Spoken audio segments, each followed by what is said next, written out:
I'd like to say thank you for making the time and expressing interest.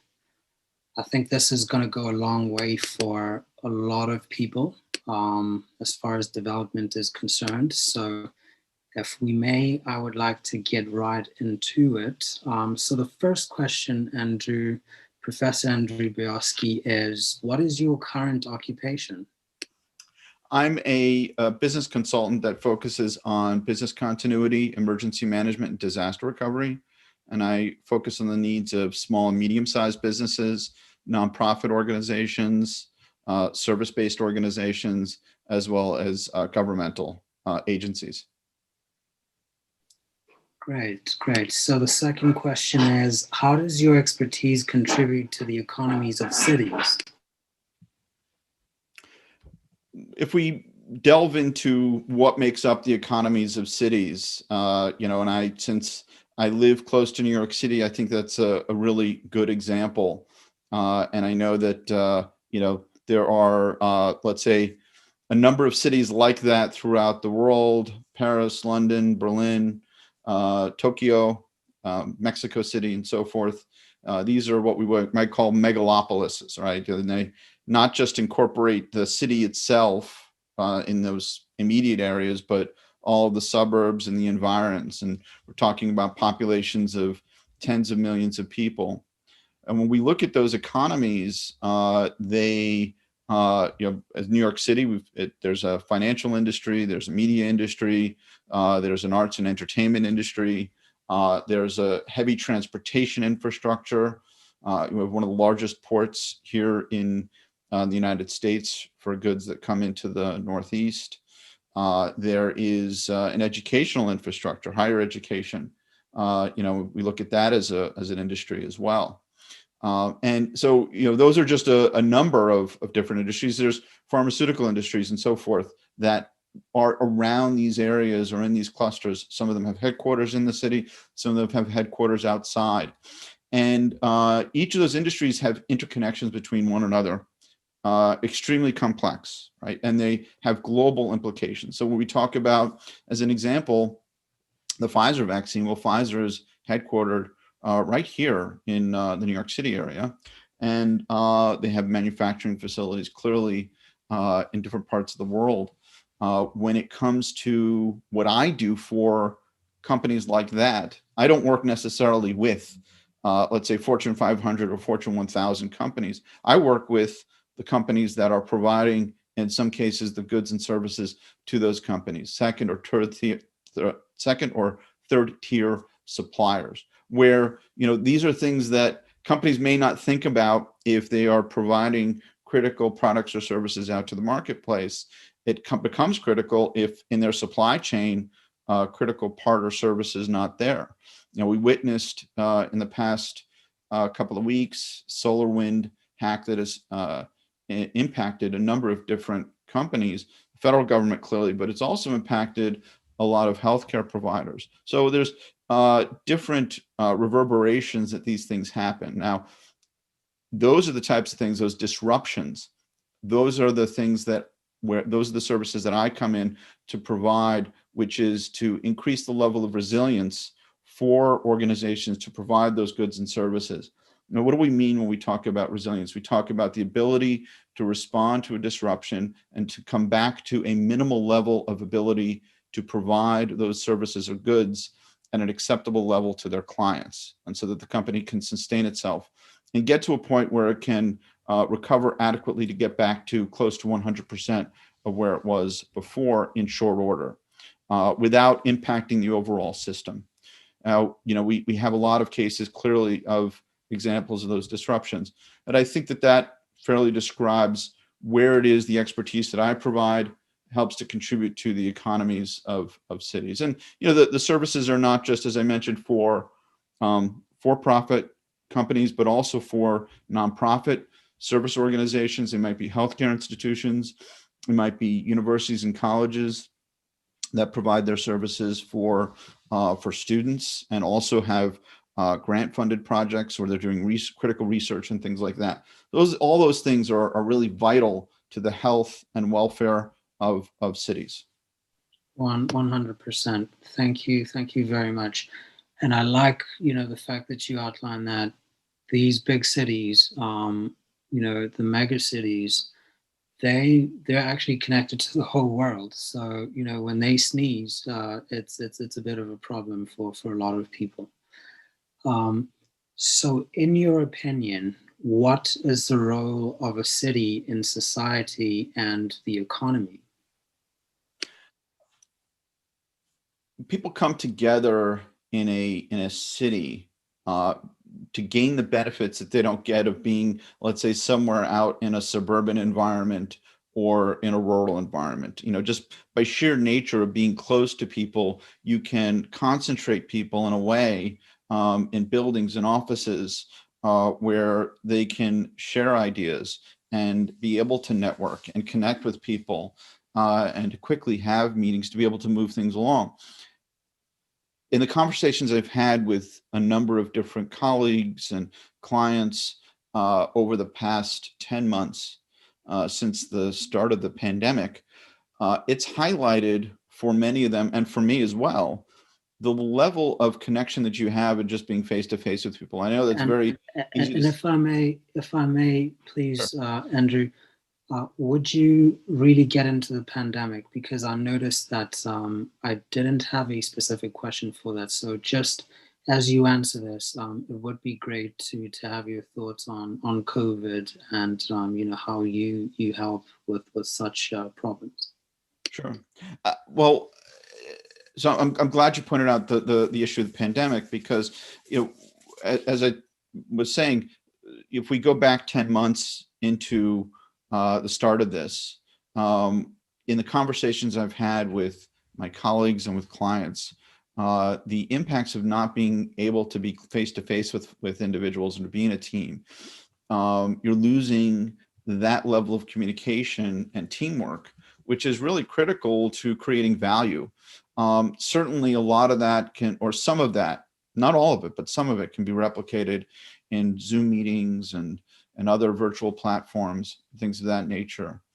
But the true level of, let's say, human interaction and co-creation happens best when we are face to face with one another.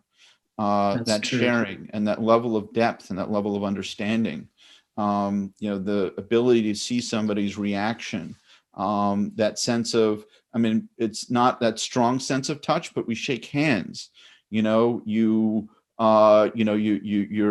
sharing food in the same place in some cases. In certain places, in certain workspaces, especially a lot of modern tech companies, they have recreational facilities on site, ping pong tables and pool tables and arcade games and fun things like that. Those are things that you can't share easily and interact with. And it's amazing. I have weekly walks with colleagues of mine where we talk about our our lives, our families, things that are going on, and we talk a little bit about business at times.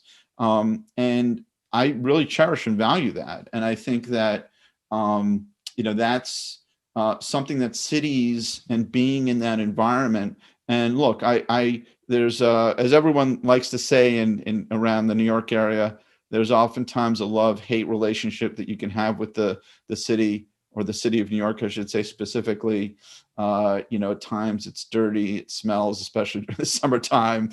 In the winter, it can be really tough making your way through slush and snow. And at the same time, it's that level of challenge, of grit and determination that makes the character of that city. And there's good parts to it and bad parts to it. There are parts there. As an example, you can, in a short, go from midtown to downtown on an express train, which is, on a subway system that's still very old by comparison to other subway systems in the world. I think, maybe a few others like Boston and London might be a little bit older, but you can quickly travel from one part of the city to the other to be able to conduct business. and you're interacting with individuals who have made their way from other parts of the country and other parts of the world, that you're able to share experiences with, who bring to the table, I'd say, a high level of intelligence and an effort into what they're doing. And I think that that's a huge, huge value, to be able to be exposed to that on a regular basis. And it's not specific to New York City. You can find that in Berlin, you can find that in London, you can find that, in major, megalopolises around the world. I'm sure if you go to places like in India and Hyderabad and in Delhi and Mumbai, you find, equal levels of talent that are there. But there's a reason why, folks migrate to those cities is you're not going to find as readily a talent pool to be able to go and find some of the best minds, for the work that you're looking to do, whether it's data analytics or cybersecurity or artificial intelligence or what have you. Yeah, yeah, and that's the beauty of cities. I mean, they're hyper connected across the board. You can literally stand on top of a building, shout for a service, and someone will be able to point you in the right direction. Thank you for that. So the next one would be, how can technology help local governments to deliver sustainable and better quality of life? So technology, I mean, what's the role of tech in local governments and perhaps cities? Well, local governments are often faulted for doing, I would say, less with more. And I know that sounds a little critical, but the true nature is that, I think governments are looking at how they can deliver services a lot more efficiently. Budgets have been cut, at least in the local level.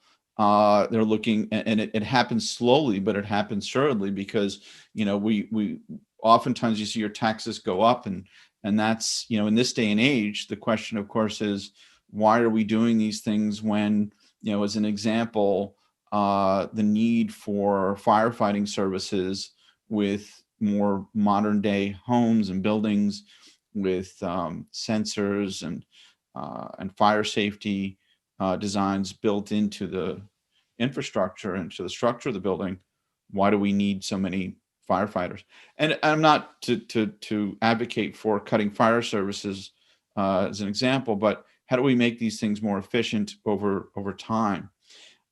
So to get back to the question about technology, what's the role? Well, first thing is being able to use um, big data and data analytics to be able to analyze, what are the range of needs and prioritization of needs that are out there. How do we deliver the various city services that are required there?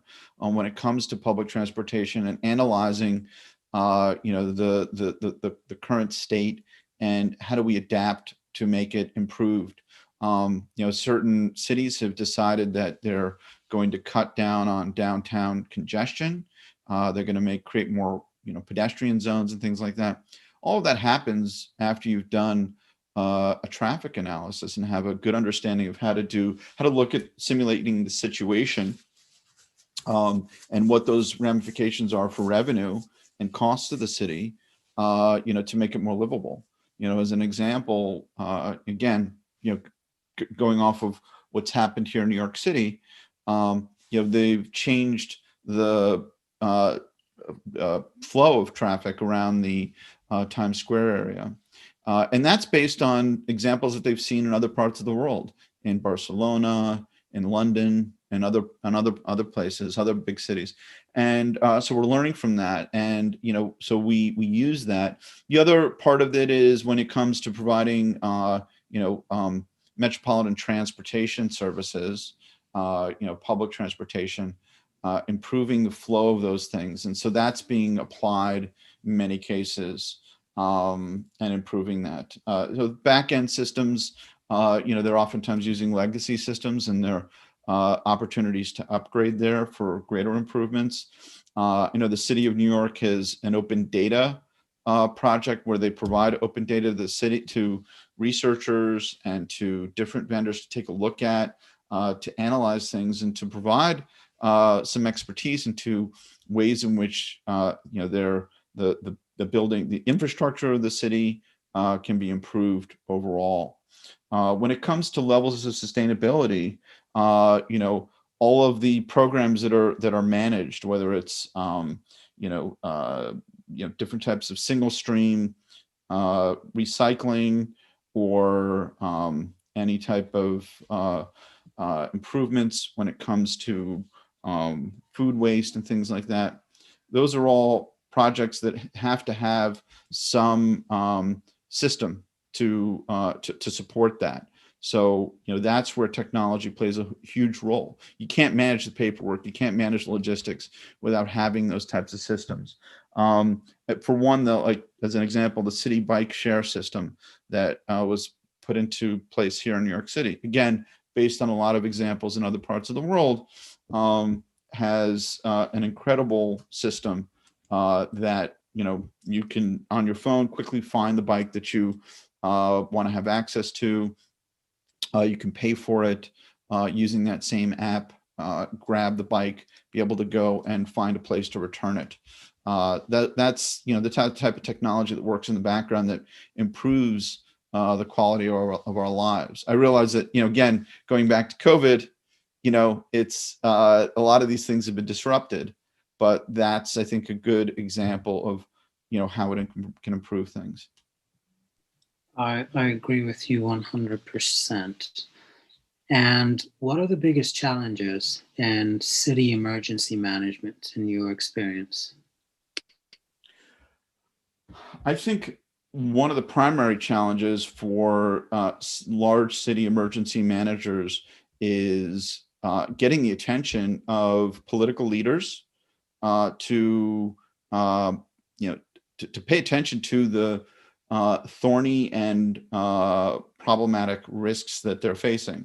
Aspects of climate change. So if you're in a coastal city, which many large cities are, by the nature of their historical growth, they're vulnerable to sea level rise and to massive flooding and things like that. You look at examples in Southeast Asia, in Bangladesh, which has had historical problems, and on the coastal cities there.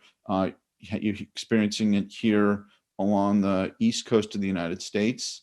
Miami is one of those cities that's oftentimes facing regular flooding from vulnerability. So it's being able to get their attention. I'd say the second part to that is being able to make those long-term investments that help to provide what is an ounce of prevention and mitigation measures versus the pound of cure in response and recovery. And by that, I mean, if we're putting in flood barriers are, sort of oftentimes put forward as a solution. There are other more passive measures that can be put in, wetland, improvements or expansions, some sort of flood, allowing some flooding into some public parks that are along shorelines. Those are all things that require a lot of planning, investment, requires legislation, a commitment. Those are hard things to do. As an example, the city of Galveston, after the 1900 flood, this was a massive, not flood, it was a hurricane, massive hurricane that hit, that they estimated killed about 15,000 people. It took them close to, I'd say, somewhere on the order of about 60 years to build a seawall around the city to protect the city from hurricanes. That's a long-term commitment to put in place. And of course, it requires not just state funding and local funding, but federal funding as well. I think the third part to that, or to the challenge, is getting a level of coordination from other coordinating agencies and that's a big one. Companies and nonprofit organizations to work together. The common saying and it's a sort of a joke in a way, is that I don't say it in a joking way, but we kid about it, is we have resources in a country like the United States or other developed countries. We have the resources. They're just unevenly distributed for us to be able to respond. So when we've got to, as an example, what we're dealing with right now with COVID, we're talking about vaccine distribution. There are plans for vaccine distribution that are on the books in New York City. There are plans in New York State. There are plans in other states. There are many counties that have done the planning and have these things. It's just, how do you find the right people to be able to move those vaccines in the right place? How do you store it? How do you manage it? How do you account for it? All those sorts of things. If we go back to the first part of our discussion on, having the technology to do that, there is technology out there for doing this and handling it. There's operationalizing it, which is the training and, the job aids and those sorts of things. And I, just as a point of reference, I have been involved with these types of things before in my work in emergency management. It's organizing it and making sure that it happens. So the challenge there is, how do you muster and marshal those resources so that you can make it happen effectively, and getting people's attention. It's a matter of prioritization and effort and will to do it. And those are the things that are challenging, and those are the things that emergency managers struggle with, because they're trying to make the case that we can't progress as a society, we can't get to the next level if we can't solve the public health problem in front of us. And so part of that is the attention, the resources, and the coordination that go into that. Excellent. I think one of the things that I learned from a gentleman who used to work at the US Embassy in Maseru in Lesotho, he said the biggest thing in the country, and perhaps most countries, and perhaps it'll be a going concern because it's what we have to aspire for, is institutional coordination.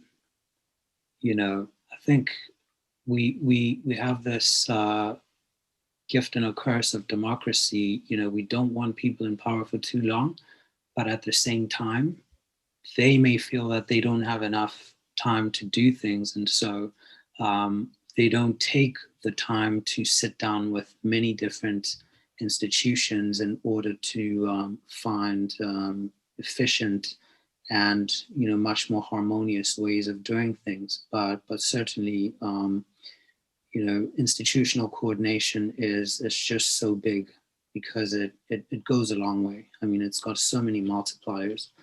But again, there's that cost-benefit analysis of time for the political party or the administration that's in office, for them to prioritize and things.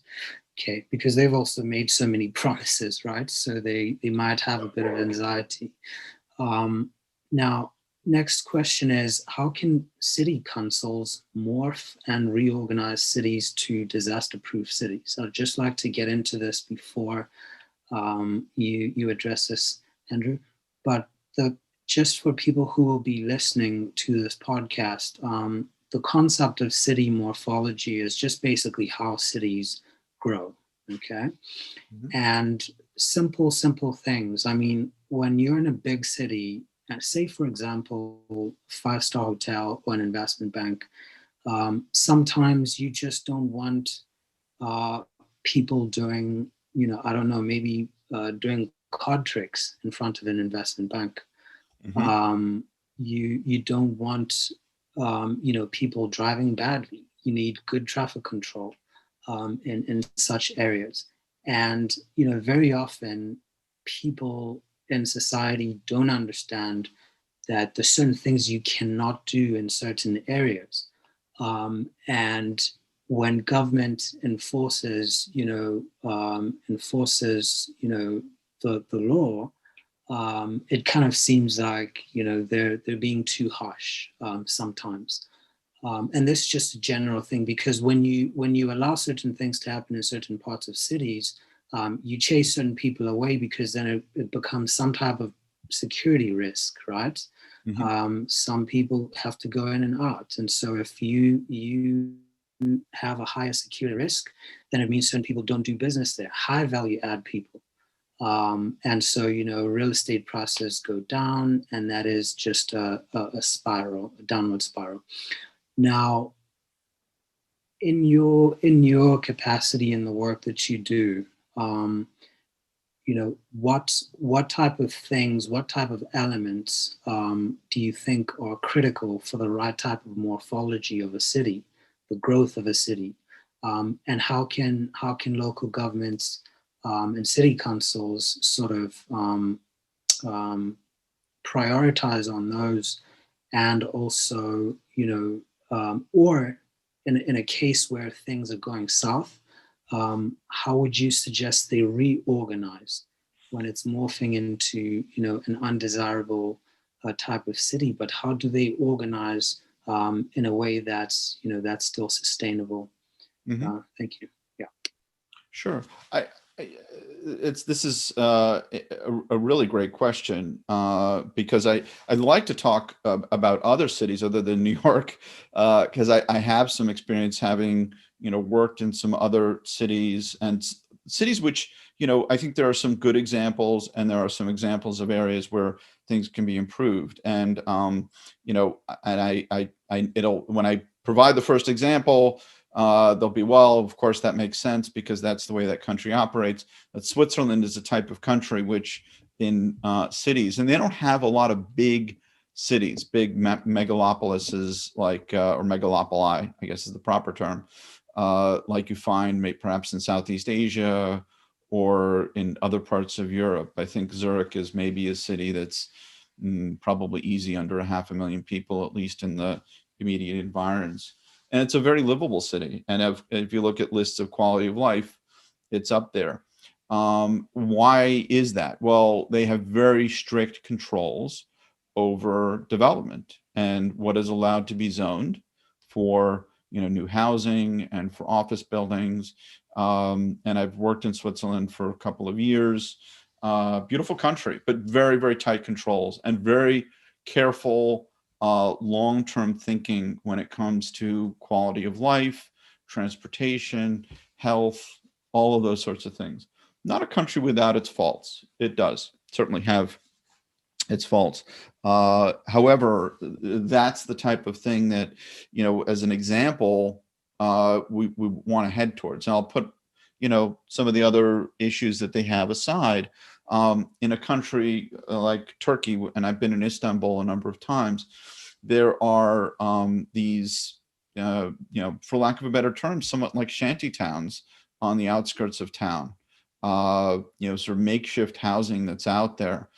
Folks who've come in from the countryside to find jobs in Istanbul. And when I was last in Istanbul, it had gone from being a city of maybe 10 million to 12 million people up to 16 million people within a matter of less than a decade, because the Wow. opportunities were there.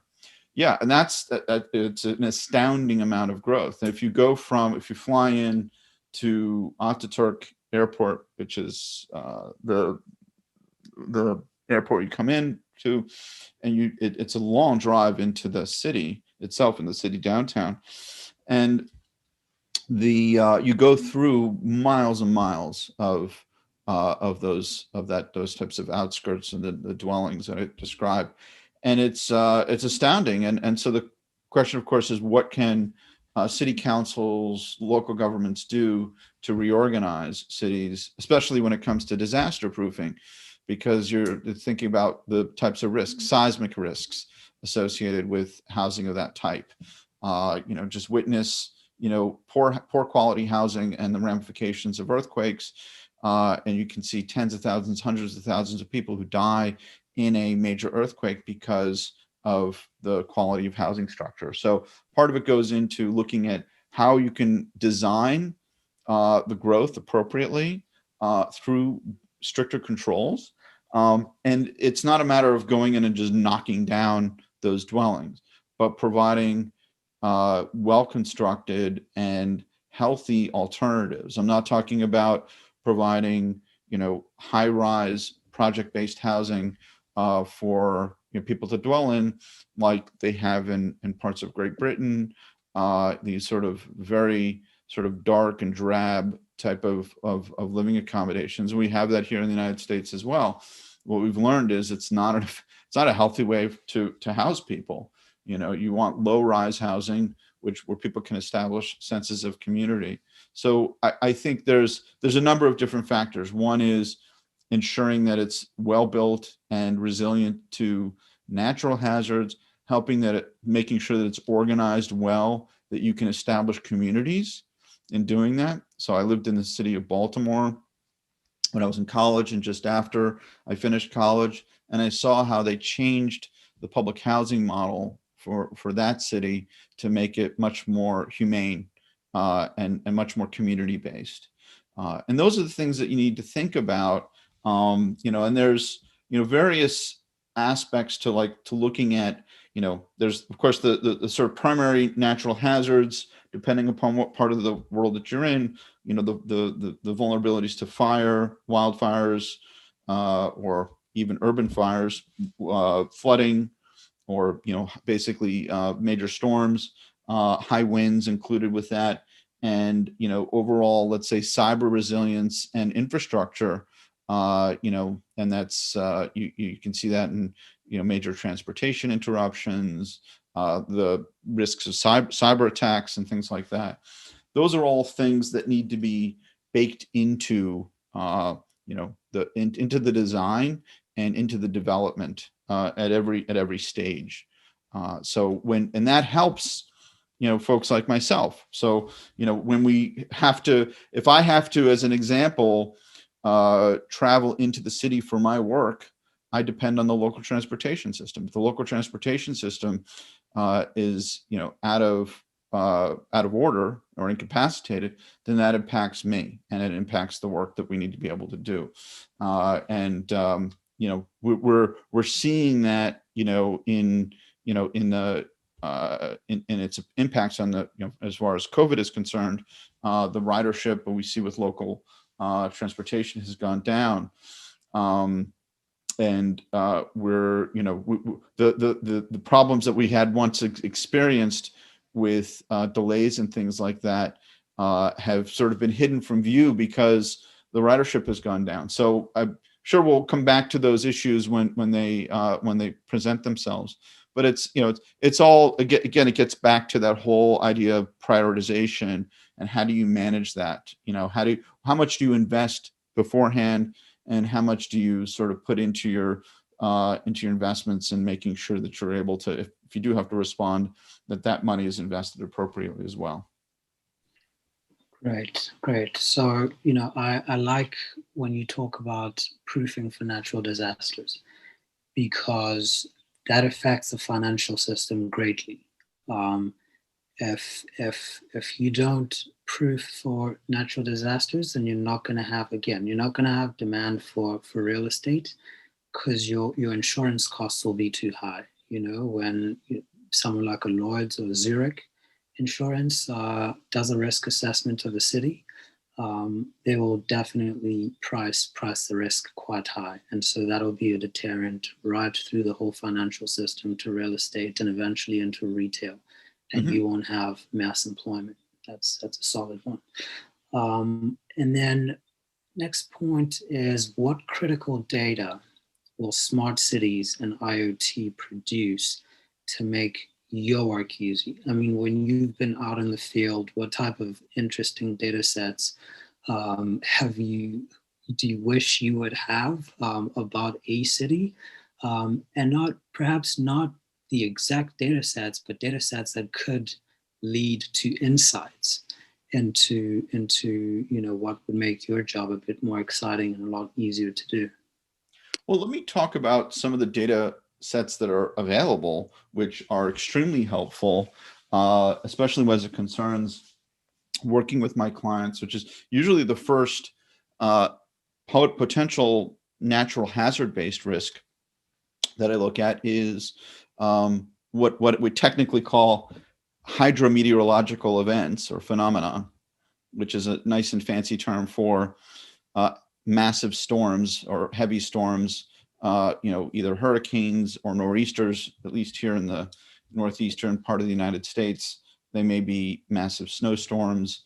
There may be microbursts, which we're seeing frequently in places like the Midwest as well. We look at those and we look at the potential for flooding in the floodplain. There's a lot of discussion going on about that within different sectors of society, certainly within governmental levels and among emergency managers.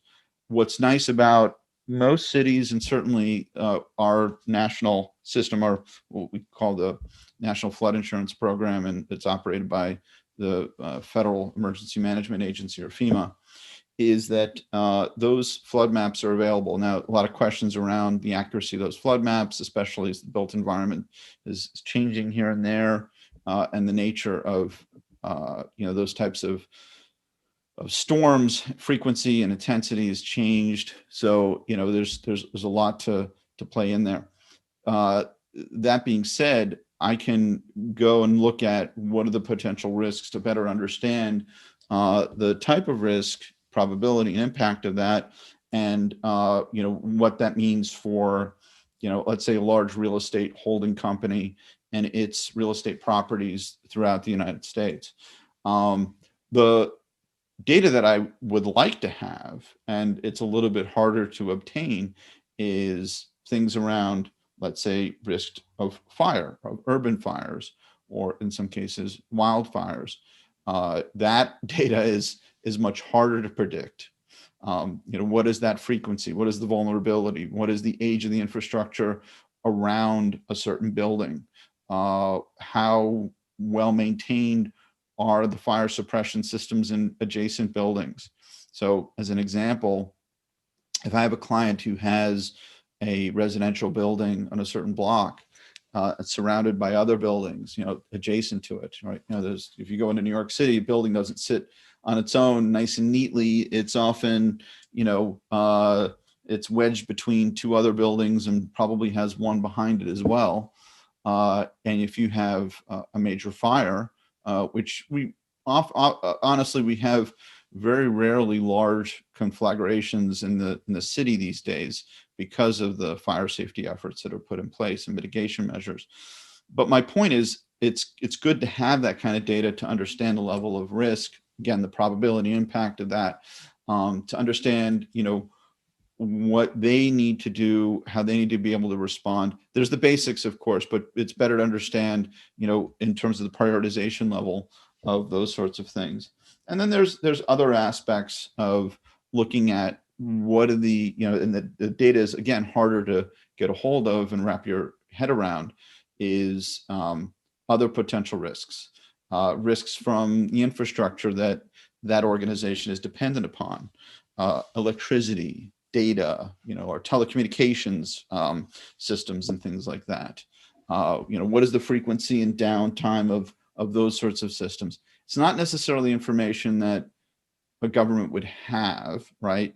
But when there is a problem, right, when the power goes out, they'll contact the power company, but the local government is also usually involved with it, either at the municipal level, at the county level, sometimes at the state level as well, and they're involved. And understanding the frequency and the extent of those sorts of things, and understanding what companies need to do to build up their resilience. So, having redundant power resources to be able to get their offices or their factories or whatever services that they're delivering back up and running, and how much they would need to invest in that sort of thing. I often ask these questions: when was the last time that, let's say a power outage happened, or they had a major flood, or they experienced a major fire, or their data systems went down? That's a question they should be able to answer at the organizational level, but oftentimes they just don't have a record of those sorts of things. But it would be helpful to go to publicly available information to find that out. Now, I often do the research and I will look at major hazards that are happen in a specific area. FEMA does have a database for that, but requires some legwork and some research, which is why I do what I do. Great. So last question, and then you can maybe add 2 or 3 major points that you think are critical that I wasn't able to ask. So the last one is, what key elements of smart cities should governments prioritize on to ensure happiness and stable city life? And this one is something that I'm very passionate about. At the end of the day, we go to work and we build all these interesting cities, but people have to be happy. So what do you think is the pathway for happiness? Well, this is it's a tough question to ask or answer because it's sort of, how do we define happiness? And so that's a long discussion. But I'll just give my own sort of impression is, happiness is being satisfied with your life and what you're doing and feeling that you are belonging. If we look at Maslow's hierarchy of needs, if you're familiar with Maslow, it's we look at the top level of that self realization and being able to achieve your goals, and that all your other needs are met, right? Your health, your shelter, clothing, those things, those basic needs, right? And that's what people should have in society. The function of a city is to A, protect its citizens, B, ensure the safety of the citizens, and C, ensure the greater welfare of its citizens and society. That's sort of, I think we can agree, that's sort of the basic function of let's say, a well-run government in a modern society. We want to call it democratic, you want to call it some other system, that works, it's fine, right? I think that what the key elements of smart cities should do is to focus on the needs of the most vulnerable in society, and ensure that we're providing for our communities in an effective way, providing for focusing on safety and security, making sure that they're able to get from through the transportation systems from point A to point B in a safe manner, providing adequate schools and adequate health care for people. And that healthcare is not just physical healthcare, but psychosocial healthcare as well. And making sure that people feel a sense of belonging cities can be very isolating. And I think that, this is the challenge, is how to make societies humane and livable in the longer term, without making them oppressive and isolating. And I think that, when we look at, from healthy food to healthcare, to the education, to the arts and entertainment, and where we prioritize and focus our time. And I realize that sort of the digitalization of our lives has changed that. I'm pushing, within my own family, of getting out and creating opportunities for recreation. And that's what, again, healthy cities and smart cities need to be able to do, to provide for that. Part